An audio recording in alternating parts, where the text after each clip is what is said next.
morning, my friends. This is Proof Weight Loss Surgery Works, and I am your Sunday blogger, Rosemary. Welcome to my kitchen.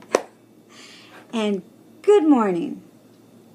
Okay, this morning, the question is stress. How do you deal with it? How do you deal with stress without eating?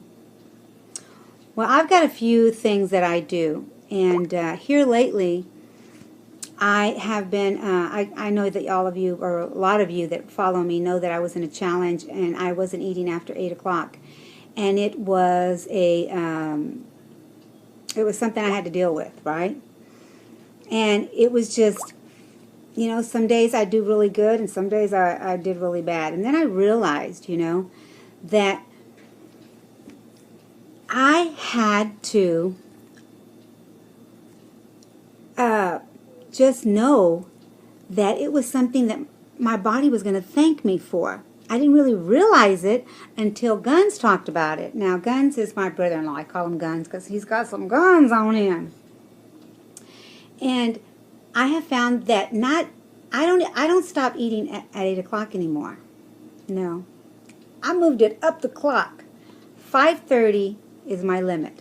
Now, that's for me. I'm not asking anybody to do this. I'm not asking anybody to do this. I'm just telling you how I have dealt with it. And it is working for me. I get up, and my body thanks me. I feel good. It's just amazing. In his video, he talks about why we should stop eating 3 to 5 hours before we go to bed.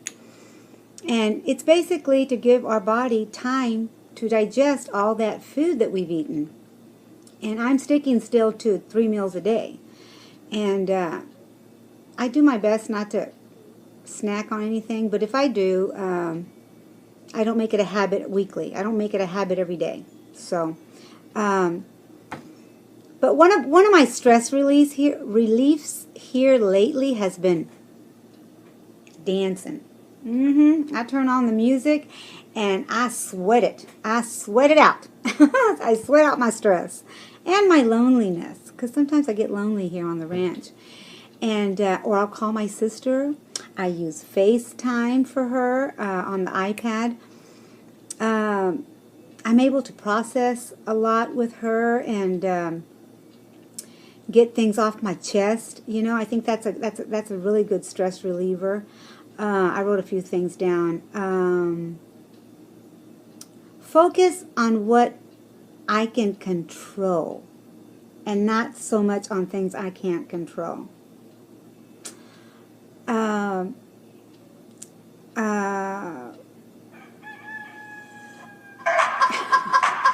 be right back.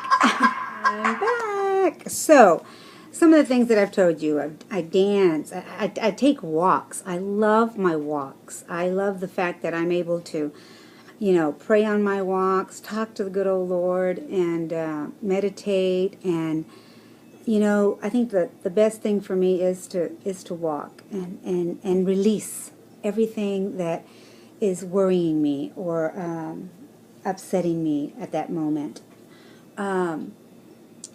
You know, I get my husband to give me lots and lots of hugs, and I feel like I'm getting one from each person that I miss dearly from, you know, back home.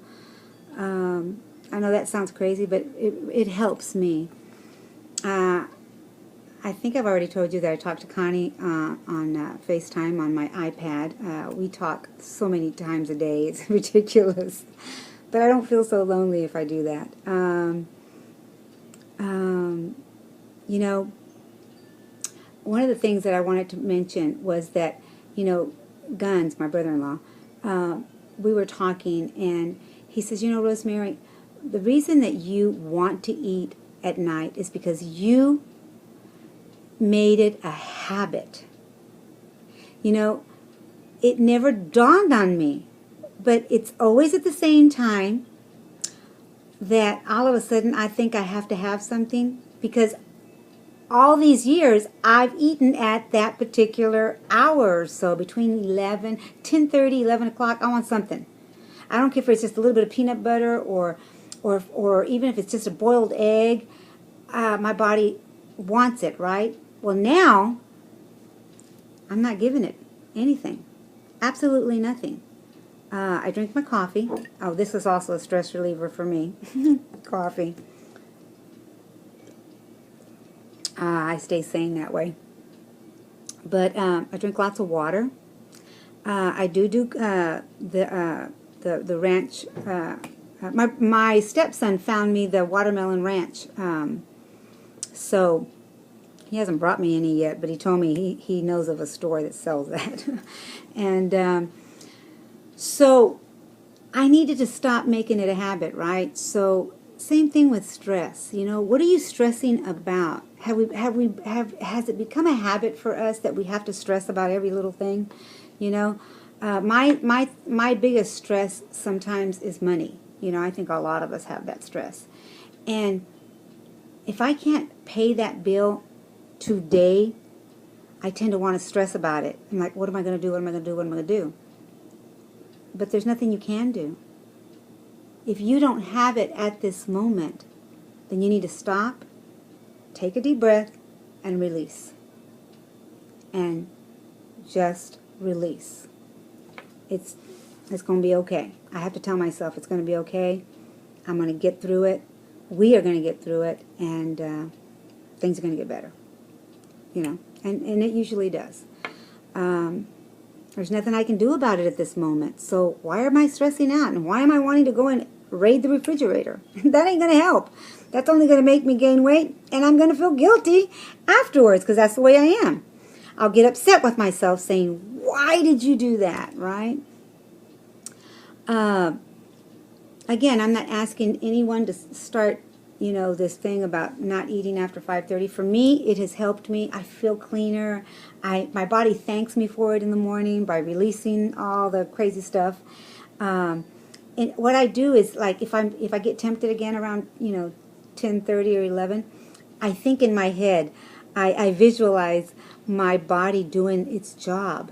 It's emulsifying the food and, you know, making it liquid and making it go into the cells and blood and muscle tissue and all that good stuff. So that has helped a lot, just knowing that my body's working for me. I don't know if if I made any sense to you guys today. Let me know. But there's a lot of ways, and I'm sure that you have many, many that you could tell us. So I would love to hear your view. So please, if you have any more ideas, the one thing I do is I stop frowning and I start smiling. And I start being grateful and thankful for all that I have. All that I have. From the little bit to the lot. And that makes me happy. It makes me smile. All right, guys. I'll see you when I see you. I'll see you next Sunday. Bye for now.